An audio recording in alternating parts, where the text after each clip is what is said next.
السلام عليكم ورحمة الله وبركاته، حبايب قلبي الغاليين، ازيكم عاملين ايه؟ اتمنى يا رب تكونوا بألف خير. النهاردة ان شاء الله هعمل معاكم أكلة جميلة جدا وسهلة وسريعة جدا جدا، حاجة كده جوسي، حاجة كده فاخر من الآخر، هتوديكي في حتة تالتة خالص. فإن شاء الله وصفة الأكلة بتاعت النهاردة كده تنول إعجابكم وتجربوها، وإن شاء الله تكون سهلة بالنسبة لكم وخفيفة. في الجو الحر ده مش هتقفي في المطبخ كتير، لو تعبانة بقى زي حالتي كده من وقفة المطبخ، فإن شاء الله الأكلة دي بتناديكي إن انت تعمليها بإذن الله وتعجبك إن شاء الله. قبل كده ما نخش على الفيديو هنصلي على من أنار الكون توحيدا وإيمانا. اللهم صل وسلم وبارك على سيدنا محمد أفضل الخلق وعلى آله وصحبه وسلم. جبت الكب بتاعتي كده زي ما انتوا شايفين، حطيت فيها 4 كيلو من اللحمة المفرومة، حاول اضربها كده ضربة كده سريعة في الكبة عشان ان انا ادخل الانسجة بتاعتها كلها مع بعضها. وضفت كده حباية بصل صغيرة، وحاليها كده نص فلفل حامي ونص فلفل بارد، تمام، وطماطمايه كده صغيرة، تمام كده. وهحط عود شبت على بقدونس واديهم كده ضربة سريعة كله مع بعضه، بحيث ان انا ادخل كل المكونات في بعضها كده، وابدا ان انا اضربهم كده بحيث ان هما ايه المكونات بتاعتي كلها تمتزج مع بعضها. من وقت للتاني بنزل ايه الجوانب كده بالاسباتيولا معايا عشان ان كل الخليط بتاعي يتجانس مع بعضه. وصلت معايا العجينة بتاعت الكفتة بتاعتي للقوام اللي انا عايزاه وكله تجانس مع بعضه. هنزل كده بالخليط بتاعي في البولة، هنبدأ بقى نبهر معانا خليط الكفتة بتاعي كده. هنزل كده بحوالي معلقتين كده من البقسماط المطحون، وعليها كده معلقة كبيرة كده هرمية من خلطة الكفتة الجاهزة اللي هي من كنوز، وعليها بقى ايه نص كده بصل بودر، نص توم بودر، تمام كده. وهحط بقى ملح وفلفل على حسب رغبتي بقى وايه. وهبدأ ان انا بحط صباعي كده في عجين الكفتة بتاعي ادوق الملح بتاعي، حسيته كويس فببقى تمام على كده. ببدأ ادخل بقى المكونات في بعضها، حسيتها محتاجة ملح سنة بزودها، المهم ان انا بضيف وبظبط ملحي، فانتي ايه ظبطي ملحك زي ما انتي عايزة.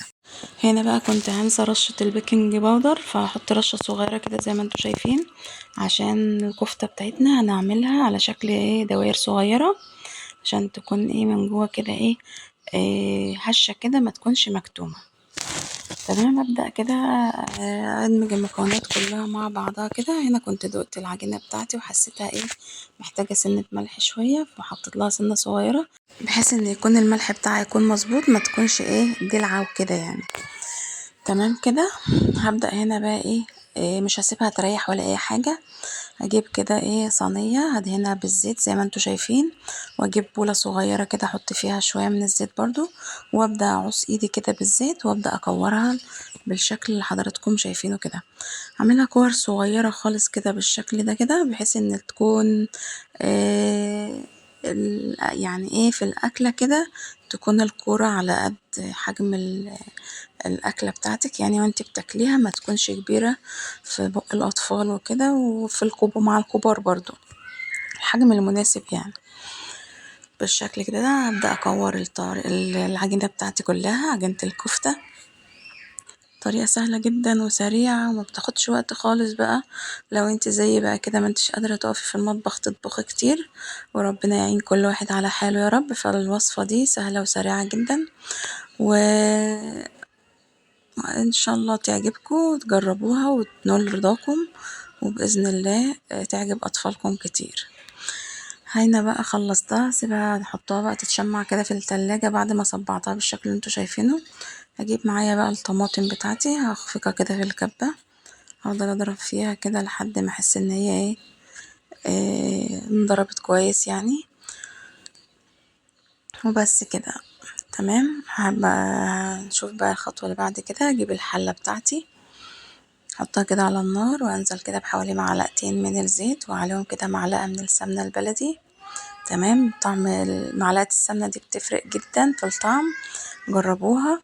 ولو مش متاح سمنة بلدي تحط معلقتين من الزيت والسمنة النباتي العادية، مفيش أي مشكلة. أول ما المادة الدهنية بتاعتي تسخن معايا هبدأ أنزل كده بالكرات بتاعة الكفتة، هبدأ إن أنا أديها تشويحة بسيطة. تمام، أنا هشوحها بس مش هسويها، هتتشوح وهتاخد لون خفيف جدا كده زي ما هتشوفوا معايا. هبدأ أشقلب وأقلب فيها كده زي ما انتوا شايفين، شمال ويمين شمال ويمين لحد ما أحس إن هي ايه خدت اللون الحلو، يعني اللي هو لون التشويحة. تمام كده، أنا زي ما قلت لكم مش هسويها، أنا هنا كده مش بسويها، هي لسه هتستوي معايا في الخطوة الجاية. أنا هنا بس بشوحها إن هي ايه تغير لونها وفي نفس الوقت تكون إيه ما استوتش. هنا بعد ما خدت التشويحة بتاعتها كده وبدأ لونها اتغير، هبدأ ان انا اشيلها بقى على جنب وانزل بالكمية الباقية اللي معايا. هنا برضو هبدأ اقلب بقى فيها كده برضو لحد ما برضو تتشوح معايا وتاخد اللون اللي هو الذهبي الخفيف ده. وبرضو ايه بعد ما توصل معايا للتشويحة اللي انا محتاجاها، شوحها التشويحة اللي انا عايزاها، ابدأ بقى اشيلها برضو على جنب كده. وفي نفس الحلة بتاعتي كده بقى على الدهون اللي نزلت من الكفتة بتاعتي، على الدهون اللي في الحلة هنزل كده ببصلاية صغيرة متقطعة مكعبات، ومعلقة صغيرة من الثوم المفروم، ونص حباية الفلفل الحامي اللي انا ضفتها في الكفتة، هنزل بيهم كده وانزل بالبهارات بتاعتي بقى اللي هو ملح وفلفل وكمون. تمام، على حسب ايه ما انتي عايزة بقى ايه البهارات بتاعتك، إيه يعني ظبطي ملحك كده وبهاراتك، ملح وفلفل وكمون ورشة من البهارات اللحمة. تمام، ربع معلقة صغيرة كده. هبدأ كده أحمص البهارات بتاعتي مع البصل والفلفل في قلب المادة الدهنية بتاعتي. أول ما ريحة البصلة والحاجة تطلع كده، مش هحمرهم، أول ما تبدأ الريحة تطلع معايا كده وتبقى حلوة، هبدأ أنزل بقى بعصير الطماطم بتاعي اللي أنا عاملاه معاكم، بس هصفيها خالص. تمام زي ما شفتوا كده، وهنزل عليهم كده بمعلقة من الصلصة، واسيبهم بقى يتسبكوا كده مع بعضهم كده، ياخدوا ويدوا كده مع بعضهم لحد ما يتسبكوا.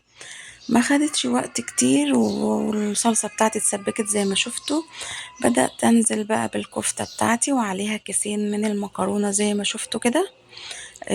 كيس المكرونة حوالي 400 جرام، يعني نزلت ب800 جرام من المكرونة على ربع كيلو الكفتة، ربع كيلو اللحمة اللي انا عملتها كفتة وليمة، بمعنى اصح عملت وليمة.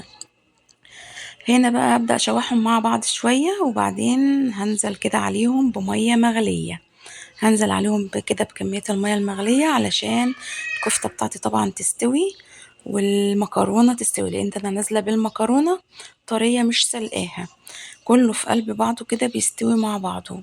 بجد الوصفة جميلة جدا ولذيذة، والولاد حبوها قوي وسريعة، وكلها ميزتها كلها الميزة فيها بقى ان الأكلة كلها في حلة واحدة، لا تغسلي اطباق كتير ولا مواعين كتير، وسهلة جدا وسريعة، جنب بقى طبق مخلل، طبق سلطة، طبق شيبسي، بألف هنا على قلوبكم.